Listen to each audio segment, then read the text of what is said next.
Alright, I got my sprocket today, and now I'm going to fix it to the wheel. So I'm going to show you how to do that. This method is Blair's or sea change for us, so don't thank me, thank him. I'm just going to put it up on YouTube for everyone else so you can see how it's done. So what you're going to need is 4 M10 by 20 mil bolts, 4 nylon lock nuts, and 6 M10 washers. These are just galvanized ones. You can use zinc, whatever you want, really.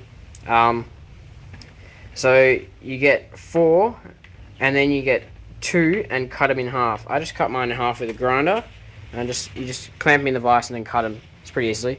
If you don't have that, you can use a Dremel, and if you don't have that, I know spend ages and cut it with a saw, I guess.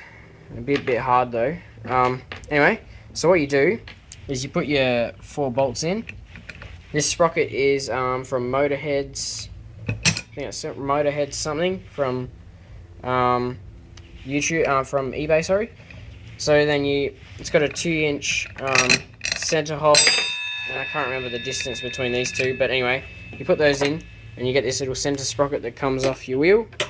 You put that in there, and that sits in there nicely. Then you put these 4 half washers on.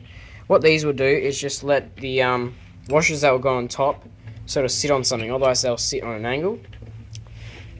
So you put those on, and then you put these ones on top, and you can see they sit pretty much flat. If I didn't have that on underneath, when I actually tighten it, it'll be on an angle, which won't be good. So that's why you need those things underneath. You can use a lot of things. You don't have to use washers if you don't want to, but that is probably the easiest and cheapest method, unless you have other stuff laying around. So yeah, you put all 4 on like that, and then you put your nylon lock nuts on top. So I'll just tighten them down like so, and then I'll tighten them all up.